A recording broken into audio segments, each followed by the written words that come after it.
You're listening to Trek FM.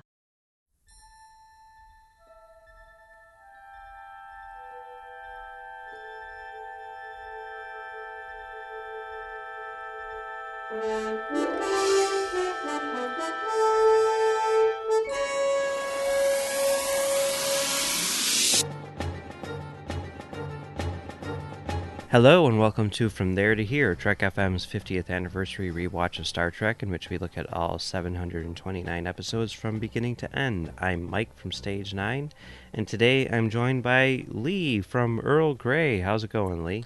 Yeah, not too bad. I'm really excited. When I signed up for this block, I just assumed and I knew you would be the one signed up to this episode, Take Me Out to the Holosuite. So I feel that destiny has brought us here today too. Absolutely, absolutely. We're going to be talking about Take Me Out to the Holosuite from Deep Space Nine, but first, let's talk about Voyager's drone. You want to give a synopsis of this episode? Yeah, during a crazy accident with some sort of nebulous star, 29th century technology from the Doctor is infused with 7 of 9's nanites. This leads to the creation of a super Borg drone that's not quite Borg, not quite human, not quite of this century. So 7 of 9 must help him come to a realization of his place in the world, but the Borg are on his tail. So, what did you think of Drone?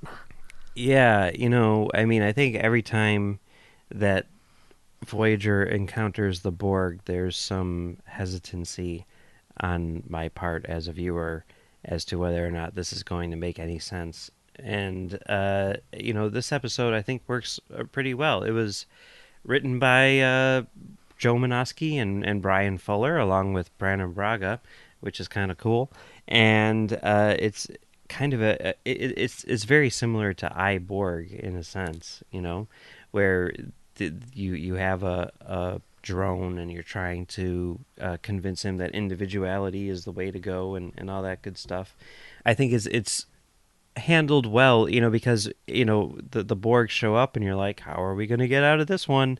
And this one, I think they did a very good job of handling the conflict through the use of the drone.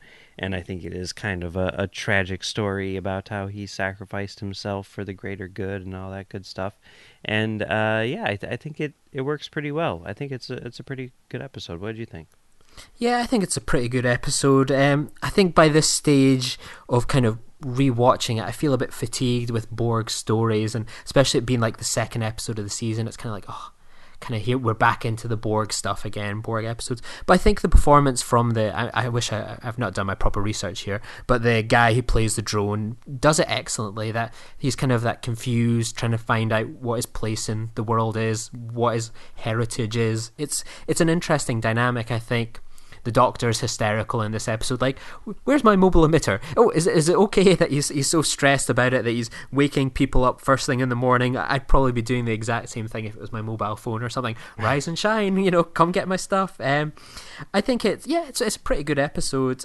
There's an element where when I was watching it, I kind of got a bit frustrated where people talk about that Voyager kind of neutered the Borg, that they made them less of a threat.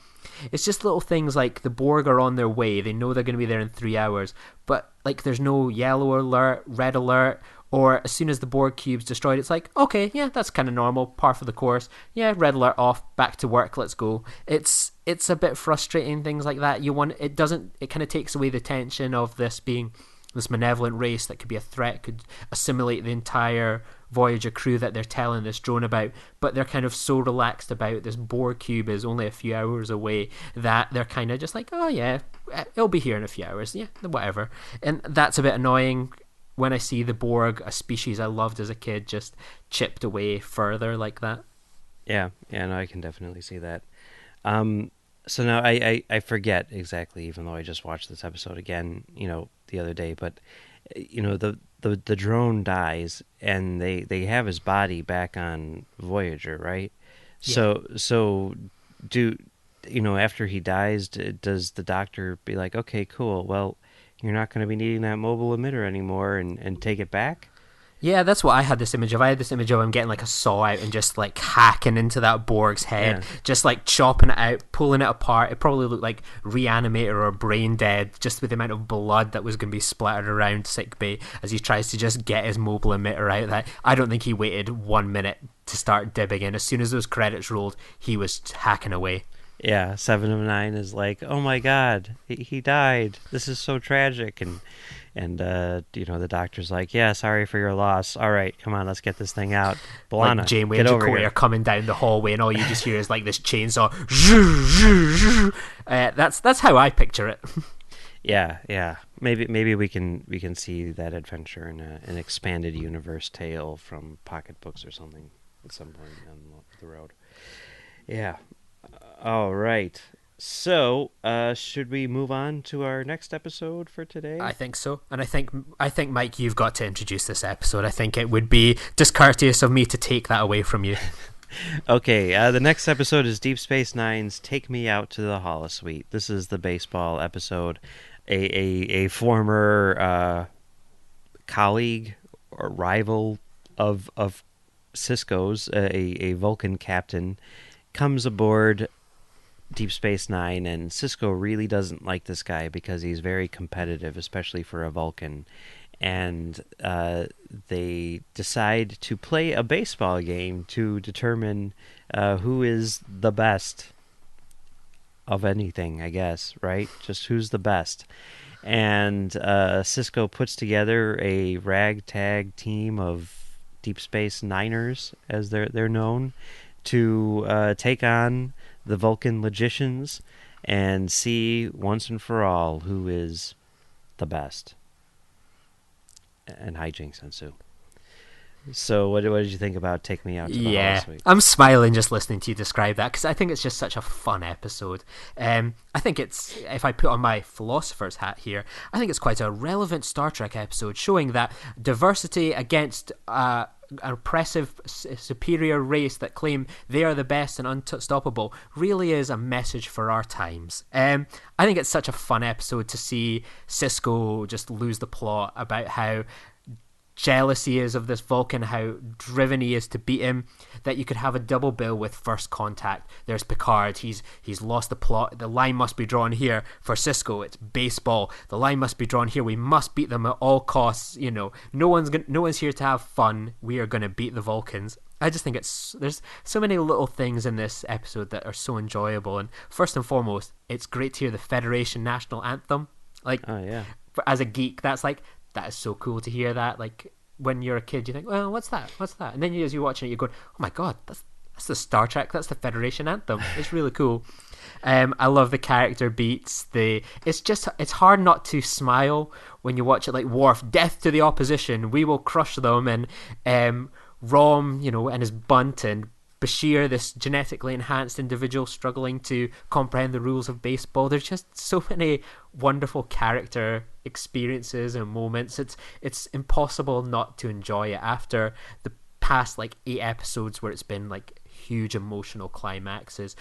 The world and civilization is hanging in the balance, and that we finally can just relax with a game of baseball, but it's a stressful situation. I think it's impossible not to enjoy.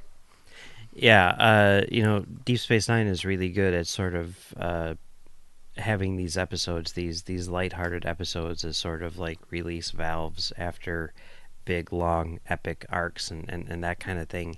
And this is certainly one of those, and I think it's a very good one. And it works, on the surface, as it is, and it's really great to see sort of like the difference between, I'm going to say, humans and Vulcans, and that Vulcans don't understand how they don't understand moral victories. You know what I mean? Like, that does not make any sense to them. The idea that someone bunting a run home and scoring one run after getting your butts handed to you for 9 innings is a victory to these people. And as someone who has played a lot of Little League in my time and has usually been on the losing team, I can totally understand this philosophy. I don't know. I like the way that I was sort of like raised on baseball. Like my dad, who's a much larger baseball fan than even I am, and he coached a lot of my teams, and his philosophy was always like, this is a game.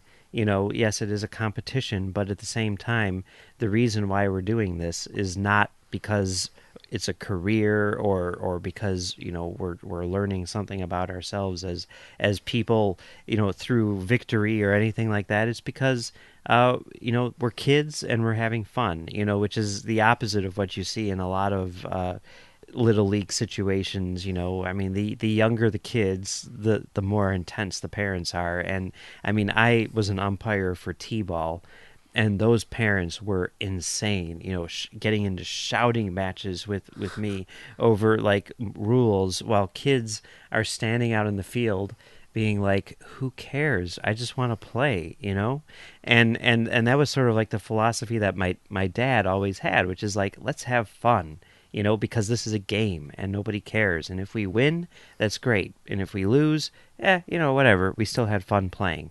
And, seeing Cisco sort of like come to that realization and essentially win, and he really does beat the Vulcans, because the Vulcans are like furious that they can't understand his logic. I mean, it's pretty great, and there are a lot of like fun moments for baseball fans, which I think most baseball fans can relate to, like the infield fly rule and how extremely complicated it is, and Odo being the perfect umpire. I mean, he really is. I mean, it's pretty great. I really love this episode for a lot of reasons. Yeah.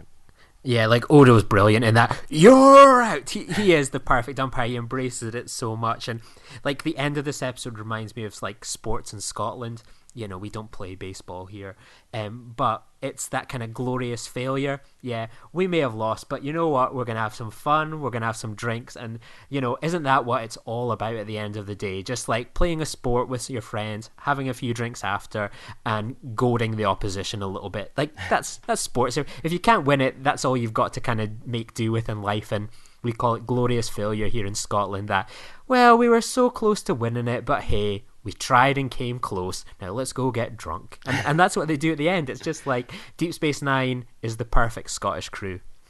Yep, for sure.